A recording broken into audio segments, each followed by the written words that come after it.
Aquí sí que yo no veo absolutamente nada, así que tú me irás diciendo si falla algo. Solo conectaremos por Facebook. Sí. ¿Estamos? Perfecto. Saludamos también a todos los que se unen ahora en directo, en este momento, a nuestra conexión, reunión de la Iglesia Gracia y Fe. Hoy la hacemos de forma presencial aquí en Tarrasa, pero ya saben que ustedes nos pueden estar viendo desde cualquier parte. Hoy retransmitimos solamente en directo por Facebook. Luego, obviamente, el vídeo quedará en el canal de YouTube y si ustedes no conocen el canal, visítenlo, suscríbanse y compartan este vídeo también. A todos los que se van uniendo, por favor, les pedimos que le den al botón de compartir para que este mensaje pueda llegar cada vez a más gente y también a más lugares. Desde aquí, desde este lugar presencial, les damos un aplauso a todos los que se conectan también, por favor, y les damos las gracias por estar ahí. Preparen ya su Biblia, su libreta, su bolígrafo. Aquí están todos preparados. Ustedes no los pueden ver, pero están con sus mesas. Tienen su Biblia, tienen su libreta, tienen su bolígrafo y otras cosas más que no vamos a nombrar para no darles envidia a ninguno de ustedes. Entonces eso ya queda aquí en secreto, bajo sumario. Gloria a Dios. Muy bien, vamos a comenzar la enseñanza de hoy. ¿Qué tema estamos tocando el domingo? Muy bien. Aquí hay gente haciendo los deberes. Las riquezas de su gracia, apenas hemos comenzado el domingo pasado, así que es una serie nueva que acaba de nacer y por lo tanto estamos desarrollándola paso a paso y es lo que vamos a ir aprendiendo domingo tras domingo, es lo que Dios ha puesto en nuestro corazón de poder compartir y, como digo, de poder crecer en este entendimiento de, usando una expresión de Pablo, utilizando la versión Reina Valera, que aparece en dos ocasiones y es esa expresión, las riquezas de su gracia. De hecho, vamos una vez más a Efesios capítulo 1, por favor. Vamos a leer en Efesios capítulo 1, verso 7 y después vamos a leer en Efesios capítulo 2, verso 7 también. La semana pasada lo que hicimos fue dar una breve introducción, o una introducción, mejor dicho, breve no creo que fuera, pero sí fue una introducción en la que explicábamos un poco por qué seguimos insistiendo acerca de la gracia y por qué seguimos predicando acerca de la gracia. Y pudimos ver en diferentes lugares como Hechos, etcétera, etcétera, la importancia de entender gracia y la importancia de entender que cuando predicamos gracia estamos predicando a Cristo. Y cuando predicamos a Cristo estamos predicando gracia. Por lo tanto, el apóstol Pablo en una ocasión en Filipenses capítulo 3, él dice que todo lo tiene por basura, con tal de ¿qué? De crecer en el conocimiento de Él y del poder de su resurrección, ¿sí? Es decir, si usted analiza el currículum, no hace falta que lo busque, pero usted lo puede estudiar luego de Filipenses capítulo 3, nosotros vamos a Efesios 1, pero si analizamos el currículum de Filipenses 3, es por lo que mucha gente pelearía hoy en día. De hecho, hay muchas personas que siguen tratando de, y por favor no quiero mal explicarme, pero siguen poniendo su énfasis en todos los títulos que pueden obtener como si esos títulos fueran la clave de todo. Pablo dice, yo soy hebreo de hebreos, en cuanto a la ley fariseo, etcétera, etcétera. O sea, tiene un currículum espectacular. Y Pablo acaba diciendo, todo esto yo lo tengo por basura con tal de crecer en el conocimiento de Cristo y crecer en el conocimiento del poder de su resurrección. Por lo tanto, cuando nosotros predicamos a Cristo, estamos predicando la gracia. Y cuando nosotros predicamos la gracia, estamos predicando a Cristo. De ahí que llegamos a la conclusión que nunca, jamás será dañino para la persona un exceso de gracia. ¿Está siguiendo? Un exceso de gracia nunca será dañino para la persona, porque es como decir, o sea, las personas que dicen, bueno, tengamos cuidado con tanta gracia, hay que tener cuidado. Esas personas, por ignorancia, lo que están diciendo es, tengamos cuidado con tanto Cristo. Tanto Cristo no puede ser bueno. Personas que dicen, es que tanta gracia te puede llevar a la desgracia. Lo que están diciendo es que Cristo te lleva a la desgracia. Esa es la realidad. Porque repito, bíblicamente hablando, lo vimos la semana pasada en Juan capítulo 1, Jesús vino lleno de gracia y lleno de verdad. Es decir que cuando nosotros estamos predicando este glorioso evangelio de gracia, estamos predicando a Cristo. Este glorioso evangelio de gracia produce que la persona pueda quedar establecida en la verdad de Cristo. Y recordemos que cuando nosotros somos establecidos en esta verdad, no vamos a dejarnos llevar por vientos de doctrinas erróneas. ¿Sí?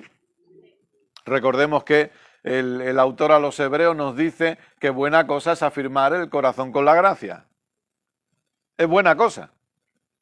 O sea, nosotros podemos querer llevar la contraria a los que se denominan predicadores de gracia, pero cuando decimos y le estamos llevando la contraria al mensaje de gracia, le estamos llevando la contraria a ese verso, por ejemplo. Buena cosa es afirmar el corazón con la gracia. Y luego Pedro, ¿qué nos dice? Para no ser llevados por doctrinas erróneas, para no ser arrastrados por el error, crezcamos en el conocimiento de la gracia, crezcamos en la gracia y en el conocimiento de nuestro Señor Jesucristo. Es decir, queremos evitar ser dirigidos por el error, crezcamos en el conocimiento de la gracia. Yo le puedo asegurar, amado, amada, que desde que pudimos entender gracia y seguimos creciendo en este conocimiento y seguimos creciendo en este entendimiento, pero muchos pasajes de la Biblia han tomado un sentido correcto por causa del entendimiento de la gracia.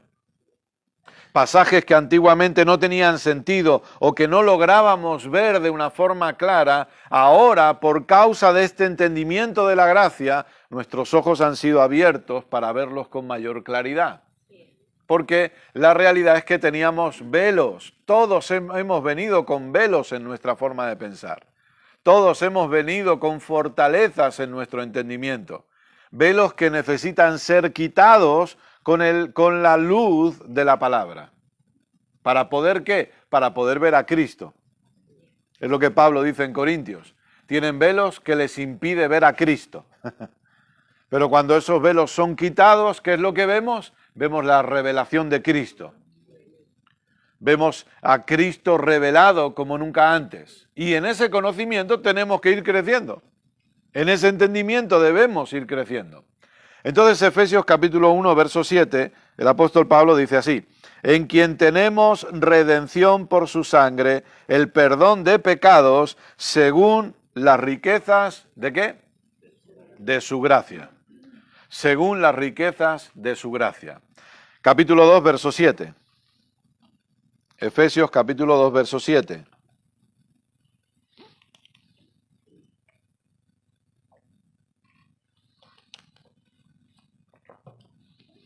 Para mostrar en los siglos venideros, ahora aquí Pablo añade algo más, las abundantes riquezas de su gracia en su bondad, ¿para con quién? Para con nosotros en Cristo Jesús. Aleluya. Las abundantes riquezas de su gracia. ¿Qué es lo que vamos a hacer a través de esta serie de enseñanzas? Como dijimos, bueno, vamos a, con el favor de Dios, que el Espíritu Santo nos pueda enseñar cuáles son estas riquezas.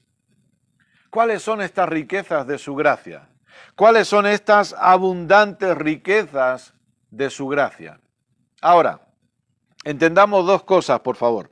Cuando hablamos acerca de las riquezas de su gracia, hay dos extremos que debemos evitar. Diga conmigo, dos extremos. En primer lugar, si usted está anotando, yo le invito a que pueda hacerlo,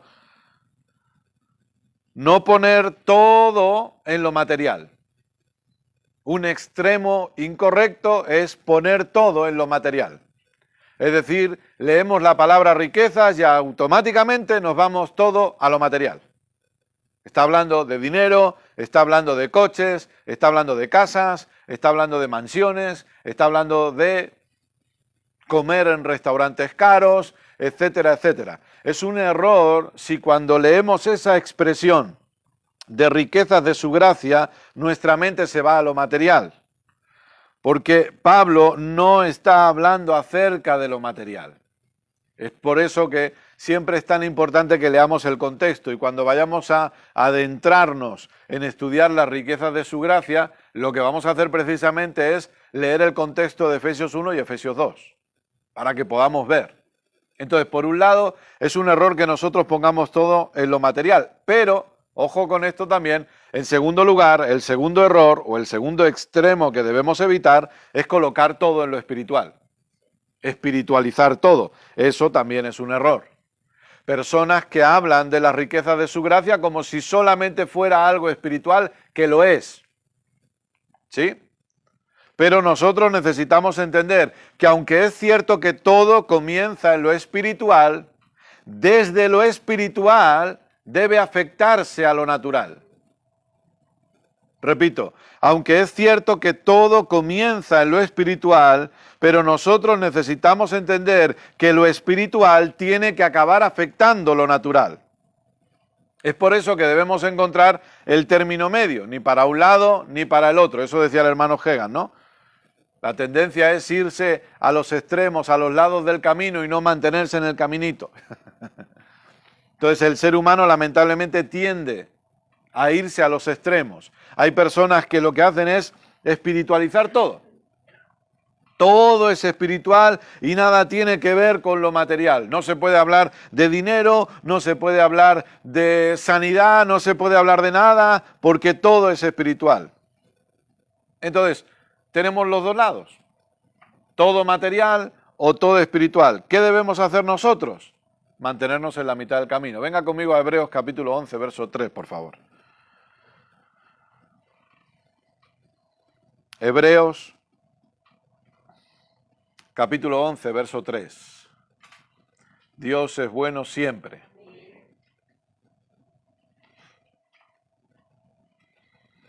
Hebreos 11, 3. Capítulo muy conocido, ¿verdad? Si alguien pregunta, ¿cuál es el capítulo de la fe en la Biblia? Hebreos 11.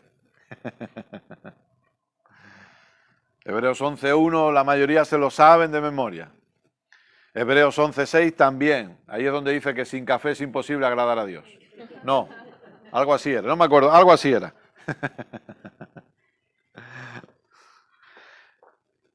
Hebreos 11.3. Por la fe entendemos haber sido constituido el universo por la palabra de Dios, de modo que lo que se ve fue hecho, ¿de qué? De lo que no se veía. Fíjese, dice que el universo fue constituido por la palabra de Dios. ¿De quién está hablando? De Cristo. ¿Quién es la palabra? Se da cuenta que a veces, no digo nosotros aquí, o quizás sí, no lo sé, pero se da cuenta que a veces nosotros leemos esta expresión y hemos sido tan educados de una manera que se nos va la mente a la Biblia, porque pensamos que la palabra de Dios es la Biblia, pero la palabra de Dios es Cristo. La Biblia ha sido inspirada por Dios. No estoy diciendo, pues ya verá lo que va a liar esto. No, pero no estamos diciendo que la Biblia no es la palabra de Dios, pero el problema es que cuando nosotros en las Escrituras leemos la palabra de Dios, automáticamente nuestra mente se va a un libro que tenemos en nuestras manos o que tenemos en una tablet, pero ustedes lo tienen en Génesis capítulo 1. Y dijo Dios. El verbo, ¿quién es el verbo? Juan 1 que dice, el verbo fue hecho carne. Y Apocalipsis nos habla del verbo también, porque Cristo es la palabra. Por Cristo está sostenido todo el universo, no por la Biblia que usted tiene en sus manos. El universo es sostenido por Cristo, fue constituido por Cristo, porque al fin y al cabo, por Él y para Él fueron creadas todas las cosas. Y en Él somos, y en Él vivimos, y en Él nos movemos. De ahí el entendimiento del propósito eterno del Padre, reunir todas las cosas en Cristo, Él siendo el todo y en todos. Y dice que lo que se ve fue hecho de lo que no se veía. Amados, es cierto que todo comienza en lo espiritual, pero también es igual de cierto que lo espiritual tiene que acabar afectando lo natural. No se trata solamente de espiritualizar todo. No se trata solamente de decir, bueno, es que todo es espiritual y aquí solo nos toca sufrir. Todo es espiritual, la bendición es espiritual. Sí, sí, todo comienza en el espíritu. Todo comienza desde lo espiritual, pero eso tiene que acabar afectando nuestro ámbito natural. Porque eso es lo que ocurrió desde el principio. ¿Cómo es el reino de Dios? El reino de Dios, ¿qué tipo de reino es? Es un reino espiritual. ¿Es un reino natural? No lo es. Pero obviamente, cuando usted ve las profecías que tienen que ver con el reino, las profecías que tienen que ver con el rey, ¿qué era lo que pensaban todos? Que era un reino físico, un reino natural, ¿sí o no? Esa era la idea que tenían, porque aunque en España todavía existe una monarquía, ya no es lo normal eso en el mundo, ¿o sí? En muchos lugares ya no se tiene un concepto de reinado, pero en aquella época sí. Si no, ¿a qué viene que Herodes quisiera matar a todos los niños? ¿Por qué? Si Herodes pensaba que el reino que iba a venir iba a ser espiritual, no tenía sentido que quisiera matar a todos los niños. ¿Pero qué le preguntaron los magos de Oriente? No, es que nace un rey. ¿Dónde está? Porque nace un rey. ¿Dónde ha nacido el rey de los judíos? ¿Qué pasó por la mente de Herodes? ¿Rey de los judíos? Alguien físico. Alguien que se rebelará contra mí y me quitará el reinado que tengo yo ahora.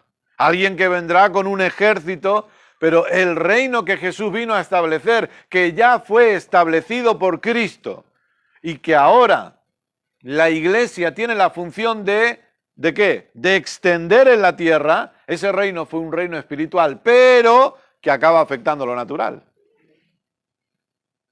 Porque usted puede ver cómo este reino, conforme va a seguir extendiéndose, sociedades van a cambiar. Amados, no debemos preocuparnos como iglesia de las ideologías que surjan. No debemos preocuparnos como iglesia de las ideologías que puedan surgir aquí, de lo que van a enseñarle a nuestros hijos. Nuestra ocupación, no preocupación, nuestra ocupación como iglesia es extender el reino de Dios. ¿Para qué vamos a tratar de andar peleando contra ideologías si lo que necesita la humanidad es la extensión del reino? Lo que se necesita es una iglesia entendida que fructifique.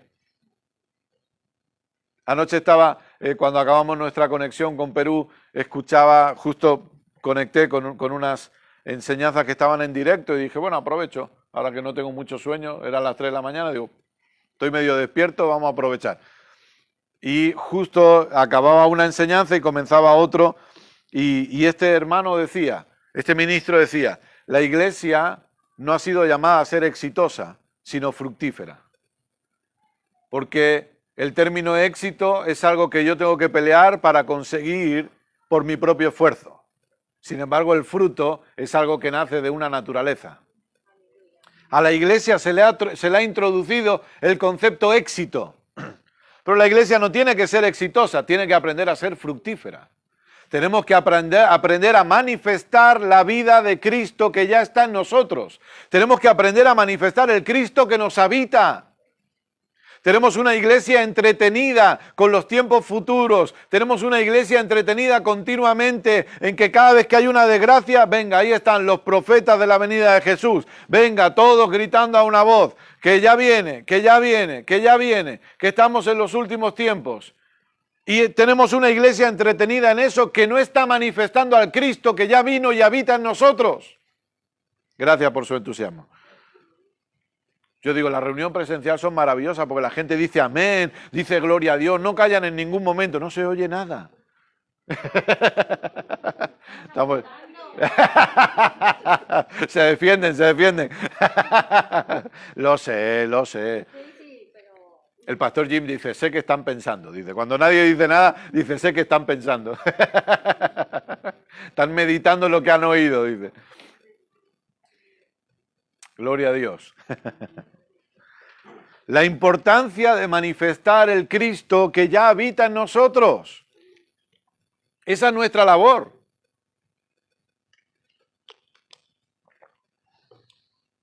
Ahora, el reino que se estableció, repito, es un reino espiritual que afecta a lo natural.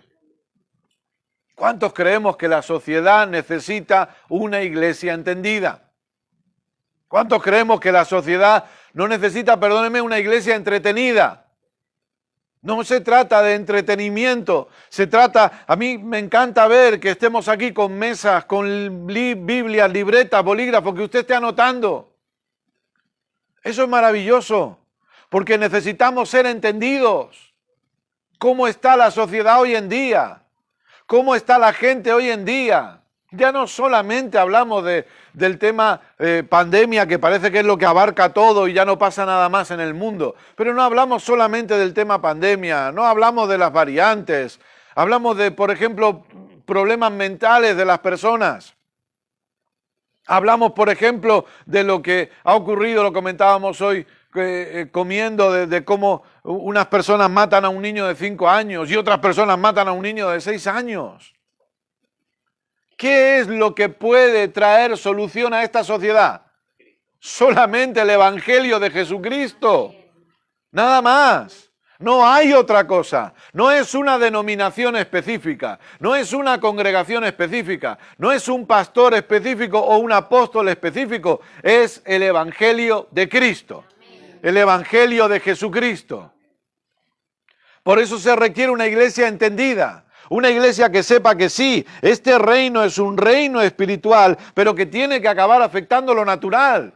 Es un reino que ya fue establecido por Cristo, que todo comienza en lo espiritual, por supuesto que sí, pero necesita afectar lo natural, afectar nuestro día a día, que manifestemos al Cristo que ya vive en nosotros, para que otras personas puedan rendirse al señorío de Cristo sobre sus vidas. Porque de la misma manera que la gracia nos alcanzó a nosotros, la gracia puede alcanzar a cualquiera. Recordemos que nunca nadie jamás estará demasiado lejos como para que la gracia no pueda alcanzarle. Recordemos que nunca nadie jamás podrá estar demasiado, podrá ser demasiado malo como para que la gracia no lo alcance. Porque la gracia es para todos. Hay salvación para todos, por medio de la fe en Cristo. Por medio de la fe en Jesucristo. Pero la labor de la iglesia, la labor de una iglesia entendida es manifestar a Cristo. ¿Qué va a pasar ahora? Todos lo sabemos. ¿A qué día estamos hoy? 5. Estamos o posiblemente ya empezarán a circular por las redes sociales, por diferentes lugares, las profecías del año que viene. El año 2022, el año de tal. ¿El año del cual, sí o no? Ya vamos tarde, ¿no? Bueno, es que a lo mejor algunos ya están, pero como estamos desconectados de eso. Pero empiezan con año 2022, el año de los 2 patitos. No creo que alguien en la iglesia diga eso. Los 2 patitos. Eso era antes jugando al bingo. Eso eran los pecadores. Yo no jugaba al bingo, ¿eh? Yo he sido un santo toda mi vida. Pero había pecadores que sí, esos pecadores rastreros, que sí. Que si la niña bonita, que si los 2 patitos, que si línea. ¿Eh? No, porque lo he escuchado. Lo he escuchado por ahí. El Google, San Google. Yo antes de predicar me informo. Año 2022, el año de la fructificación, el año de la cosecha, el año de la prosperidad, el año de todo. Menos el año de Cristo, el año de todo. Porque a la gente le gusta lo emocional, a la gente le gusta que le emocionen, etcétera, etcétera. Pero no necesitamos una iglesia que vive para saber qué tipo de año va a vivir. Necesitamos una iglesia que crezca en el conocimiento de Cristo. El entendimiento de Cristo. El conocimiento de quiénes somos nosotros en Cristo. Y el entendimiento de saber que sí, fuimos arrebatados, amados, de la potestad de las tinieblas. Eso es lo que dice ese verso.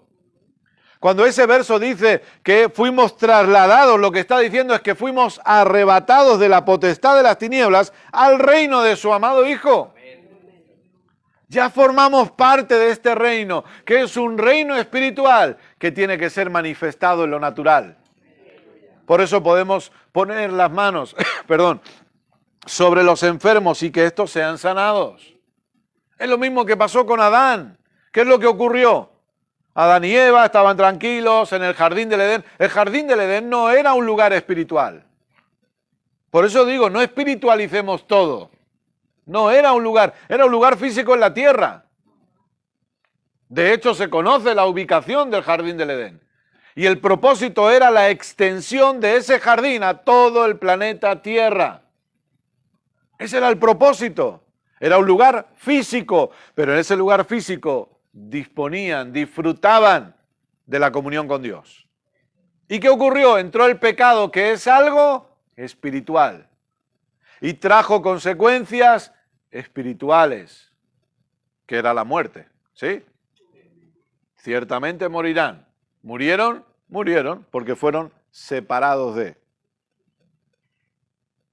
Pero por causa de esas consecuencias espirituales, luego vinieron consecuencias naturales también. ¿Sí? La enfermedad, la pobreza, los miedos, los accidentes, todo eso son consecuencias de las consecuencias espirituales.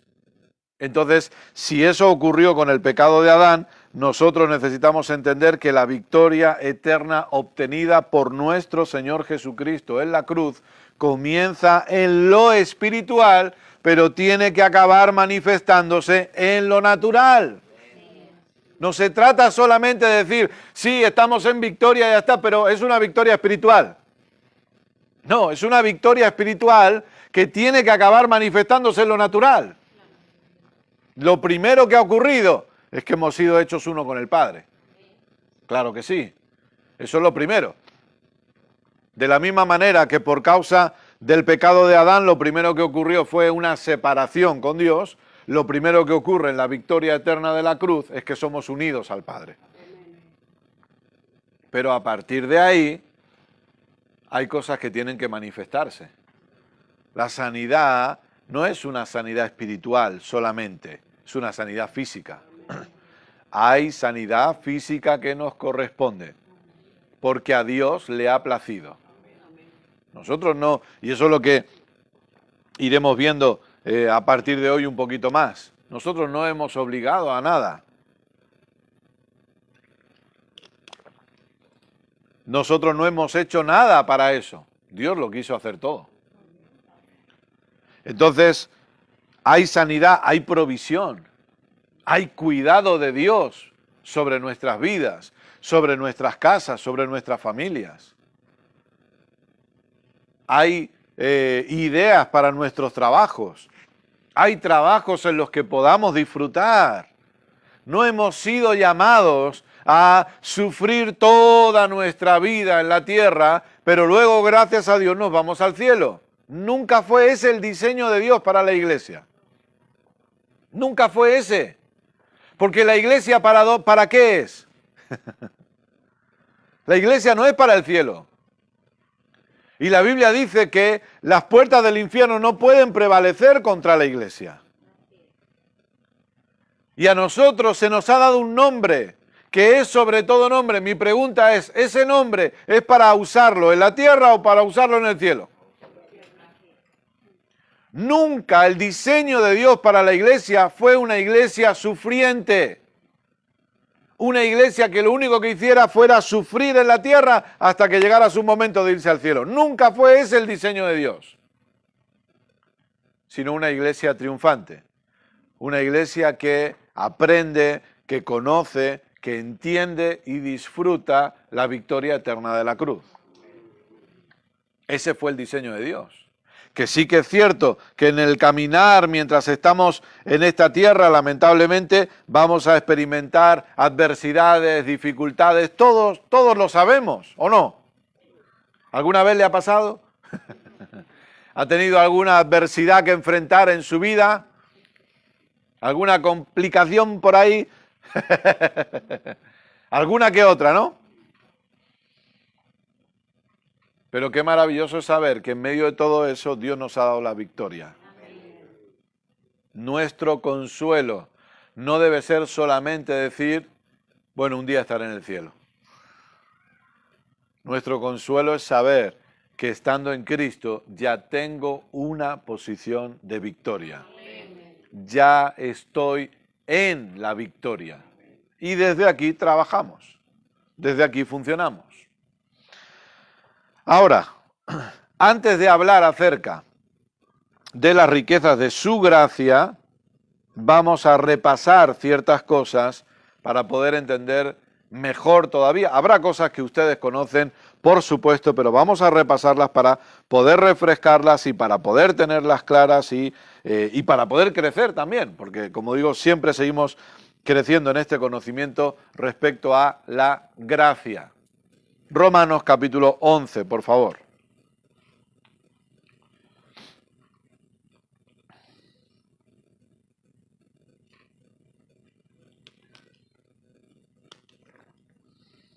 Romanos 11, yo les pido por favor que lo que sepamos no nos impida crecer en mayor conocimiento.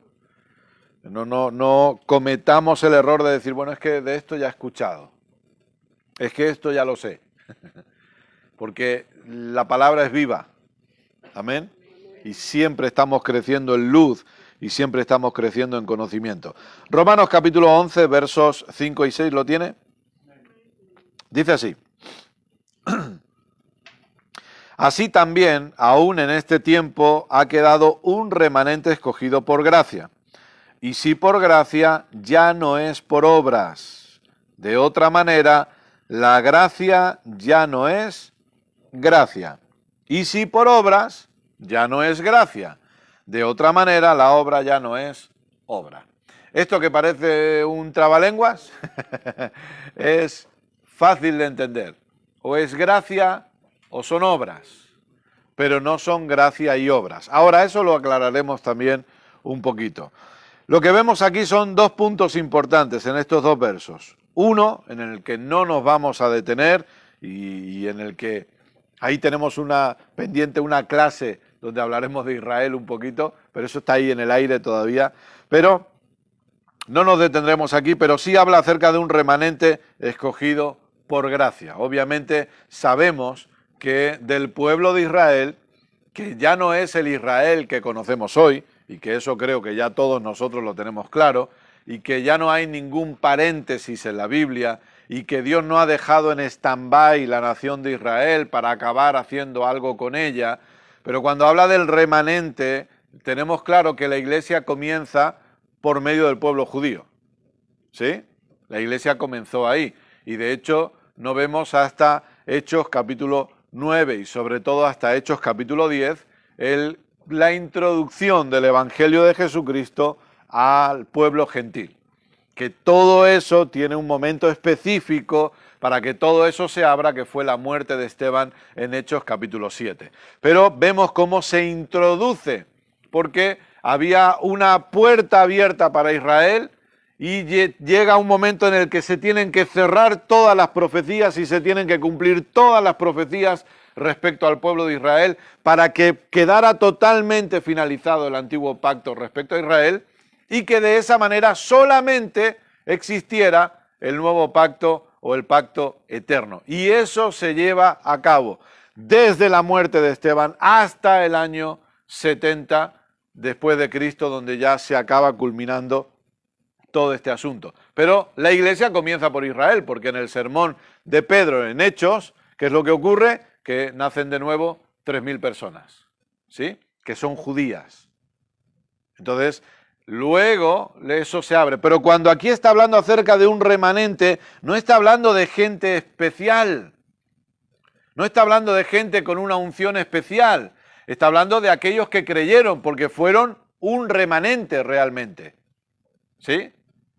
La mayoría del pueblo de Israel no creyó en el Mesías. Esa es la realidad. La mayoría del pueblo de Israel no creyeron en Jesús como el Mesías. Ellos creían que todavía estaba por venir. Entonces, de ahí que se hable de este remanente que fue escogido por gracia, igual que todos los demás. En segundo lugar, ¿qué es lo que vemos? Que la gracia es todo lo que Dios ha hecho a nuestro favor sin que nosotros hayamos hecho algo por Él. Esa es la gracia. Sabemos que el dilema no es obras sí u obras no bajo la gracia. Amados, por supuesto que manifestamos, lo hemos dicho antes, una iglesia fructífera. Manifestamos la naturaleza que habita en nosotros.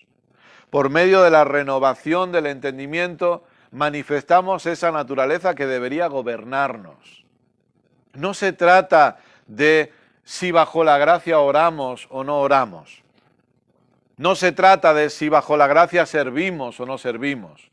Si somos generosos o no somos generosos. Preguntarse, una persona que diga, una persona que piense o que diga, como ahora estoy bajo la gracia, yo no necesito caminar en generosidad porque ahora estoy bajo la gracia, es una persona que no ha entendido gracia.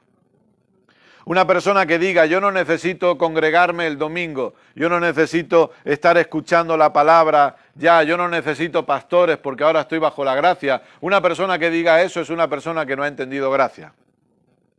Esa es la realidad. Una persona que diga, no, yo ya no necesito servir, ni necesito, es una persona, o no necesito orar, no necesito estudiar la palabra. Una persona que diga eso porque como ahora entiendo gracia, no, perdón, no ha entendido nada. No sé lo que habrá entendido, pero gracia no. Ha entendido otra cosa.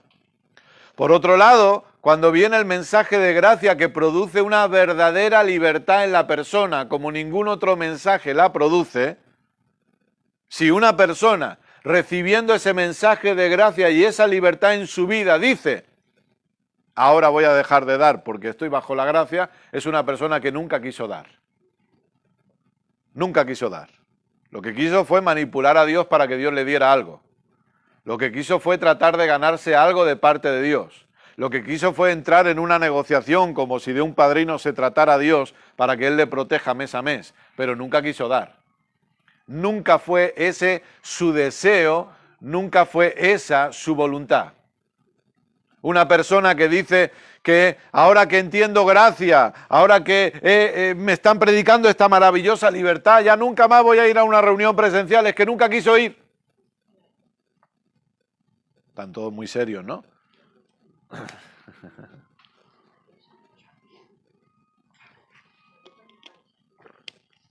Lo sé. Nunca quiso ir, ¿verdad? Como dice mi esposa, ustedes están aquí, porque ustedes han entendido. Pero una persona que dice, no, es que nunca quiso estar. Lo que produce la libertad es que deja que salga, que florezca lo que siempre estuvo en esa persona. Entonces la persona asistía el domingo porque le dijeron, ven a la reunión porque ahí está tu bendición. Dios va a bendecir tu semana cuando tú vienes el domingo a la iglesia, como se suele decir, ¿no? Aunque la iglesia somos nosotros. Si tú vienes el domingo a la iglesia, Dios bendecirá tu vida, bendecirá tu semana. Tendrás una semana bendita por estar el domingo. Entonces la persona, obviamente 2 más 2 son 4, dice, si voy, Dios me bendice, si no voy, Dios no me bendice. ¿Qué me conviene hacer? Ir. ¿Quiero ir? No. ¿Pero qué hago? Voy. ¿Por qué? Porque si no, no tengo la bendición. Esa es la realidad. Pero una persona que ha entendido gracia, lo que va a hacer es permitir que la palabra vaya renovando su entendimiento para que al final fluya la naturaleza que ahora tiene. Recuerde lo que gracias a Dios aprendimos desde el principio y que a nosotros nos ayudó tanto. La gracia cambia los verbos. Ahora no se trata de tengo que congregarme, ahora se trata de quiero congregarme. Ahora no se trata de tengo que estudiar, ahora se trata de quiero estudiar. Ahora no tengo que orar, ahora quiero orar porque disfruto mi comunión con mi Padre. Me encanta hablar con mi Padre y que mi Padre hable conmigo. No tengo que, como si fuera un sacrificio, sino que ahora quiero. Ahora no tengo que ser generoso, quiero ser generoso. Amo caminar en generosidad porque amo la extensión del reino de Dios en la tierra y por lo tanto no me cuesta manifestar generosidad. No tengo que servir, quiero servir. Es un cambio de verbos. La gracia me enseña que no tengo que, ahora quiero, porque esos son los deseos que habitan en mí. Y esos deseos son los que deben acabar gobernándome. Conforme vamos renovando nuestro entendimiento. Por lo tanto, el dilema no es obras sí u obras no, porque está claro que obras sí. Pero no para sumarle algo a la obra completa de Cristo. Ese es el punto. Que las obras que nosotros hacemos, el punto que debemos dejar claro, es que nunca podrán añadir algo a la obra consumada de nuestro Señor Jesucristo. Eso es entender gracia, amados. Que lo que yo hago jamás podrá añadir, ni tampoco podrá quitarle algo a lo que Jesús ya hizo. Entonces, yo puedo hacer, claro que hago, pero sabiendo que no le añado nada a lo que ya fue hecho, porque lo que fue hecho se acabó. No se le puede añadir. Usted sabe, nosotros los que somos seguidores del mejor equipo del mundo, aquí no se admite ningún comentario, por favor, gracias. Fútbol Club Barcelona, por si había duda, porque a lo mejor alguien dice, estará hablando de... No, estoy hablando del Fútbol Club Barcelona, el mejor equipo del mundo, del universo y de todos los multiversos Marvel y DC. Estamos tristes porque ayer perdimos. Estamos mal. Bueno, he dicho que no se aceptan comentarios. Tú, fuera. No, pero aquí amamos a todos, no se preocupen. Fuera.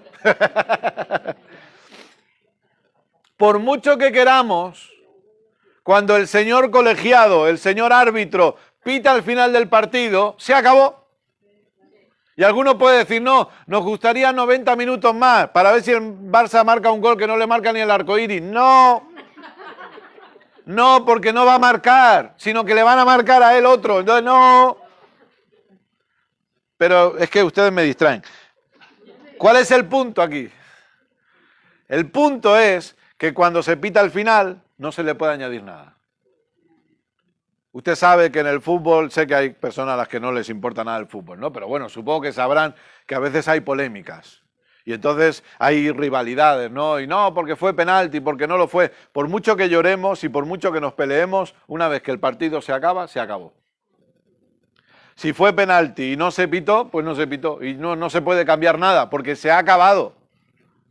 Es como usted ve una película y usted dice, pues a mí no me ha gustado el final de la película. Aunque no le guste, es así. O sea, es que ya está, ya no hay más. Y dice, yo lo hubiera hecho diferente. Sí, pero esa ya no, esa es otra ya. ¿Verdad? Cuando algo está acabado, está acabado. No se le puede añadir nada. La obra, el consumado es el tetelestai que Jesús clamó en la cruz del Calvario, que usted lo tiene en Juan 19:30. Lo que nos está diciendo es que esa obra quedó totalmente finalizada. Que yo no le puedo añadir nada. Ahora, ¿puedo hacer cosas? Sí, como agradecimiento. Pero nunca, jamás para tratar de añadirle algo a lo que Jesús dejó cerrado. Dejó acabado.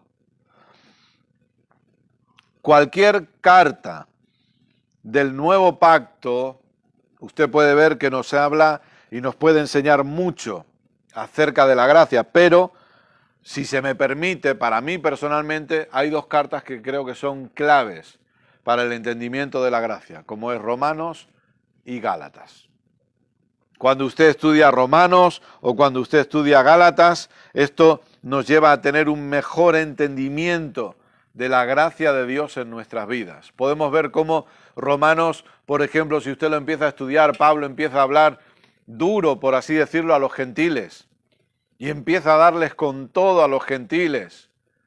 Y a veces es como que nos podemos imaginar, ¿no? Si había algún judío por ahí mientras estaban leyendo la carta, estaban como contentos diciendo, dales con todo, Pablo, dales duro. Pero es que luego llega el capítulo 2 y Pablo empieza a darle a los judíos. Y empieza a darles con todo a los judíos para llegar a una conclusión en el capítulo 3, que nadie podrá ser justificado por las obras de la ley, sino que ahora solamente podemos ser justificados por gracia, por medio de la fe en Jesucristo. Y a partir de ahí, Pablo empieza a partir del capítulo 3 a relatarnos cómo esta gracia maravillosa produce justificación en nuestras vidas. Empieza a relatarnos cómo todo lo que fue hecho por el primer Adán quedó cancelado por el segundo Adán y que ahora podemos disfrutar de todo lo que Jesús obtuvo. Y en ese conocimiento debemos crecer usted y yo. Nunca sabremos demasiado de la gracia. Esa es la realidad.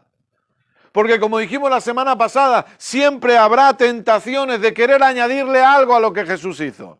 Y usted lo puede ver. Gente que proclama ayunos para que Dios haga algo. Gente que proclama cadenas de oración para que Dios sane a alguna persona. Gente que proclama reuniones especiales para poder ver un avivamiento o para poder ver una gloria mejor o para poder estar en un nivel más alto. La gente habla esas cosas. Oh, la iglesia va a entrar en una nueva dimensión. ¿En qué dimensión? ¿La dimensión desconocida? ¿En qué dimensión vamos a entrar? ¿En la cuarta dimensión? La quinta es como las olas del COVID. La quinta ola, la sexta ola, la iglesia está ahí, al ritmo de las olas. El otro día vi un mini vídeo gracioso de esto, ¿no? Porque usted sabe, ¿no? Que Dios te va a llevar a un nuevo nivel, ¿no? Y había un muchacho y tenía un nivel, todos sabemos lo que es un nivel, ¿no? Para la obra. Entonces había un nivel y delante había otro. Y entonces él se subió en un nivel y luego dijo, y ahora Dios me va a llevar a un nuevo nivel. Y hizo así. Y se subió en el otro nivel. Burlándose de los que dicen eso. Porque la gente se emociona con eso. Oh, Dios te va a llevar a un nuevo nivel. Oh, sí, gloria a Dios, un nuevo nivel. Y luego no saben ni lo que le están diciendo. No tienen ni idea. Luego, yo se lo prometo, usted va y usted se acerca a esa persona y usted le pregunta, ¿y qué nuevo nivel es ese? ¿Qué significa eso? Y no va a saber responderle. Y le va a decir, me da igual, pero Dios me va a llevar. Pero ¿dónde te va a llevar si no vas, si ni sabes dónde? Nuevas dimensiones, nuevos niveles. Todo eso son, ¿qué? Añadiduras a la obra completa de Cristo. Porque vivimos, lamentablemente, en una sociedad donde todo es nuevo. Y la iglesia necesita lo nuevo también. Pero la iglesia no necesita lo nuevo. Si usted quiere tener un coche nuevo, perfecto. Si usted quiere tener el último modelo de televisor, perfecto. Si usted quiere tener el último modelo de teléfono, perfecto. Pero en la iglesia no busquemos lo nuevo, porque nos vamos a perder. Entienda, nos vamos a perder no significa que dejamos de ser salvos, ¿eh? Me refiero que no vamos a disfrutar la realidad de Cristo. Porque estamos buscando lo nuevo. No se trata de lo nuevo. Se trata de crecer en este conocimiento. Porque, repito, nunca sabremos lo suficiente de gracia. Nunca sabremos demasiado de Cristo.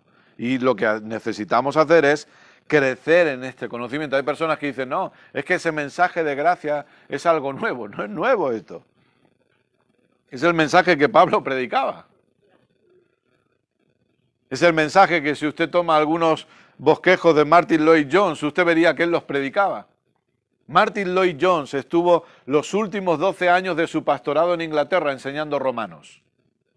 Romanos solamente, 12 años. 12 años solamente enseñando romanos en su pastorado en Westminster, Inglaterra, creo que era. 12 años. ¿Es nuevo este mensaje? No es nuevo. Y Martin Lloyd-Jones fue el que dijo, si no estás predicando el Evangelio de manera que la gente te acuse de dar licencia para pecar, es que todavía no estás predicando el Evangelio. Porque cuando predicas el Evangelio, la gente te acusará de dar licencia para pecar. A nosotros desde el 2013 nos vienen acusando de eso, así que yo estoy contento, estoy feliz. Estoy feliz, dije, cumplo los requisitos, gloria a Dios. No estoy preocupado en ese aspecto. Porque desde el primer día que lo empezamos, ya desde el primer día nos dijeron que dábamos licencia para pecar. Así que estamos bien, gloria a Dios. Gálatas capítulo 1, ¿cómo voy de tiempo? Bueno, algo queda. Poco, pero algo queda. ¿Cómo vamos por las redes sociales? ¿Vamos bien? Perfecto, gloria a Dios. Gálatas capítulo 1, verso 1. Vamos a ir viendo algunas cositas de la gracia de Dios.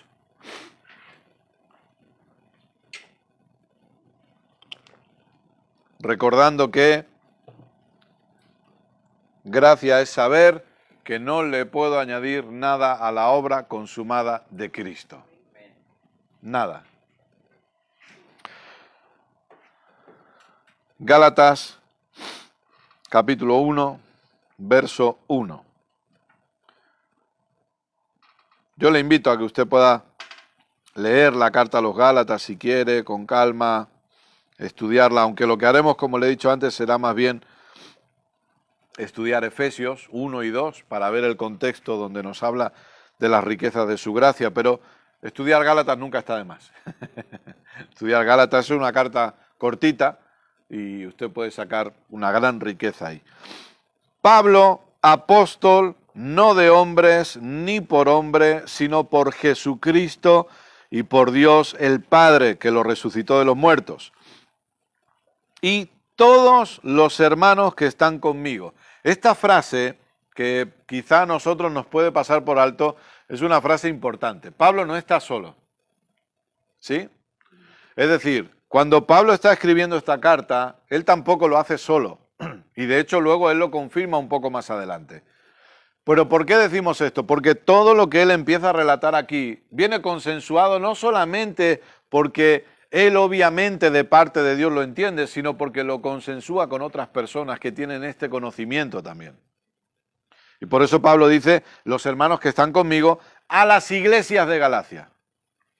Gracia y paz sean a vosotros de Dios el Padre y de nuestro Señor Jesucristo, el cual se dio a sí mismo por nuestros pecados para librarnos del presente siglo malo, conforme a la voluntad de nuestro Dios y Padre. Esto es lo que decíamos antes, el problema de espiritualizar todo. Cuando hablamos de librarnos del presente siglo malo, sí, obviamente está hablando de algo espiritual, pero también de algo natural. El siglo malo tiene que ver con este sistema anticristo que nos rodea, del cual usted y yo hemos sido librados. Nosotros no pertenecemos a ese sistema. Estamos en este mundo, pero no somos de este mundo. Caminamos por este mundo, somos personas normales, pero no pertenecemos a este sistema. Hemos sido librados. Hay cosas que lamentablemente van a acontecerle a personas, van a acontecer en este mundo que no nos van a tocar a nosotros.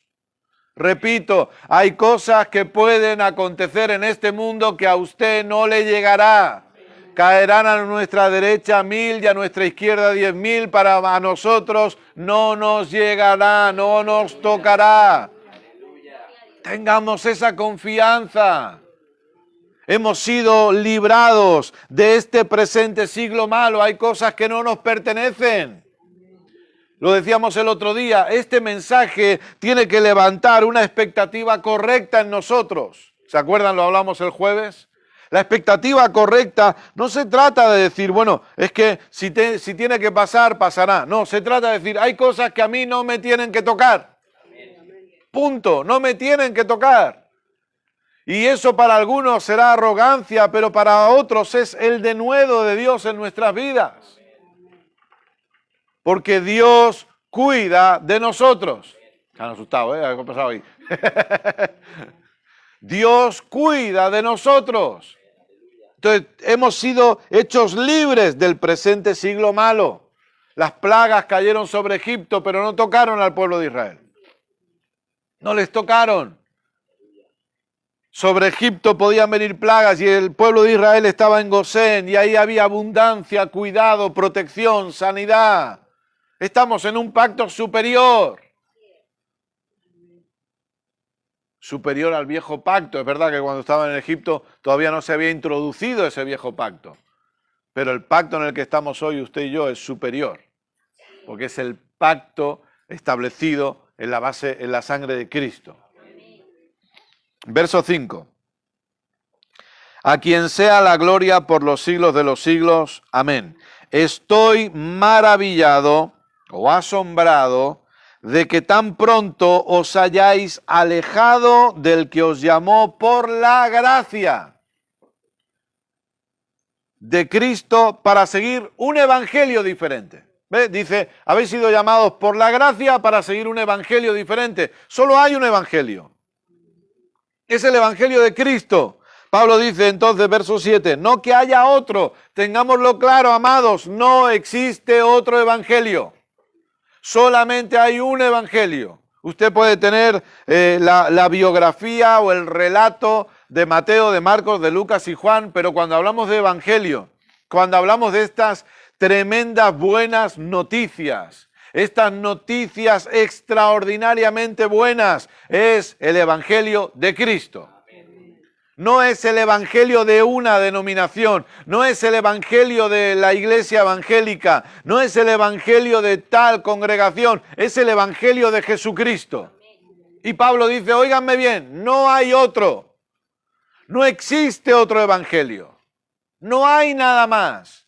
El único evangelio que existe es el evangelio de Cristo, que es el evangelio de la gracia. ¿Pero qué es lo que hay entonces? Sino que hay algunos que os perturban y quieren pervertir el evangelio de Cristo.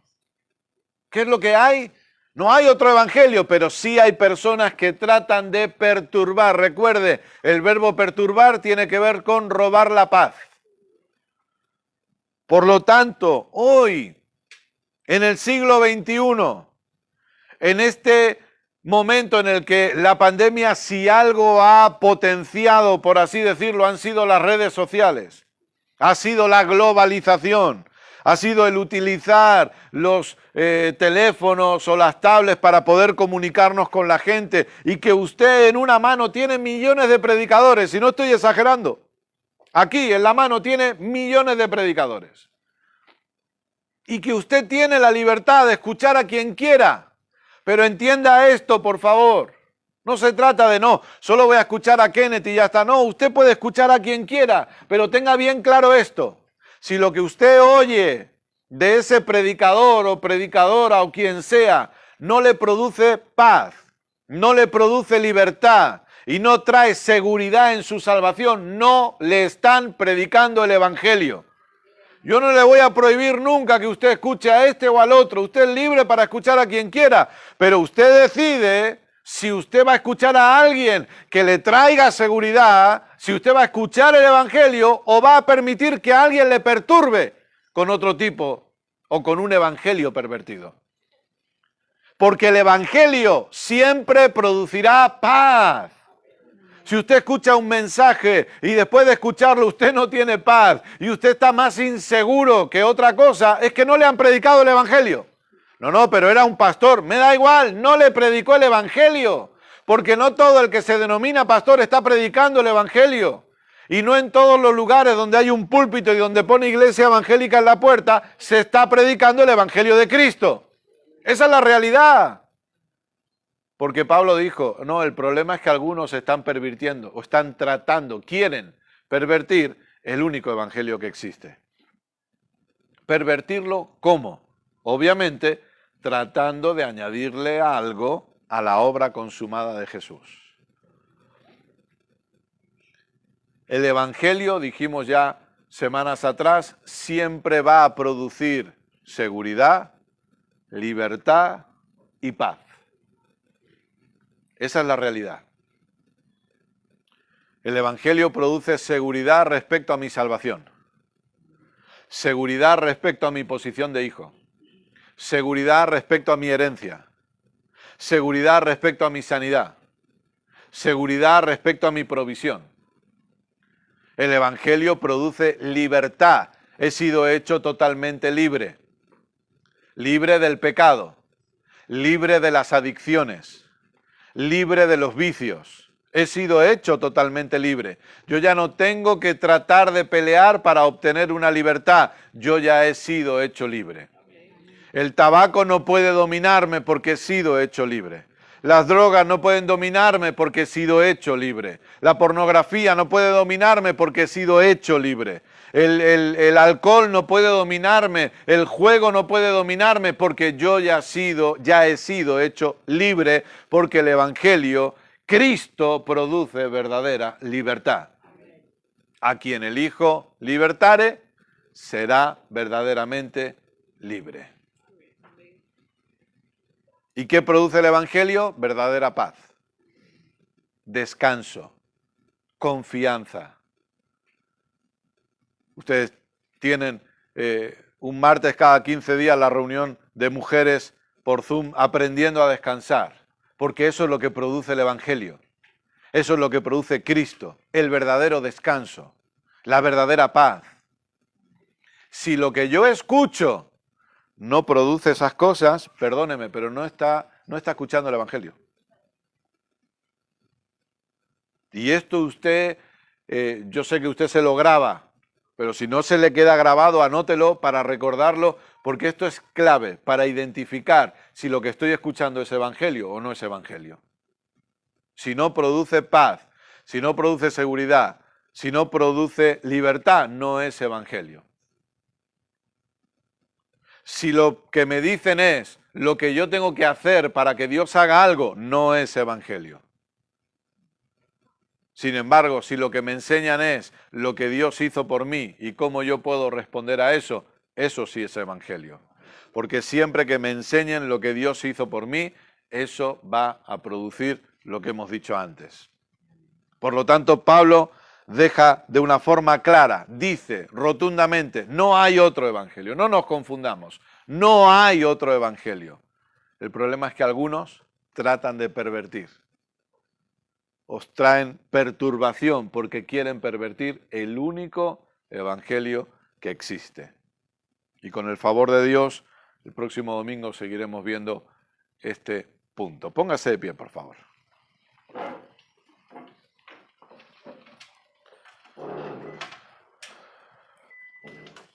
Padre, queremos darte muchísimas gracias por habernos enseñado hoy. Gracias por este glorioso evangelio, estas gloriosas buenas noticias. Gracias por amarnos de forma incondicional y gracias por el entendimiento y el conocimiento de la obra consumada de nuestro Señor Jesucristo, de esa victoria eterna de la cruz. Papá, gracias. Gracias por esta semilla que ha sido sembrada en nosotros, en buena tierra, y que sabemos que produce resultados. Oro por cada persona que ha recibido esta enseñanza y pido que el Espíritu Santo pueda seguir enseñándonos conforme meditamos en lo que hemos oído, conforme volvemos a oír o conforme repasamos los apuntes. Gracias, papá. Te damos a ti toda la gloria. Gracias porque por medio de esta enseñanza estamos aprendiendo a disfrutar de las abundantes riquezas de tu gracia. Sé glorificado siempre.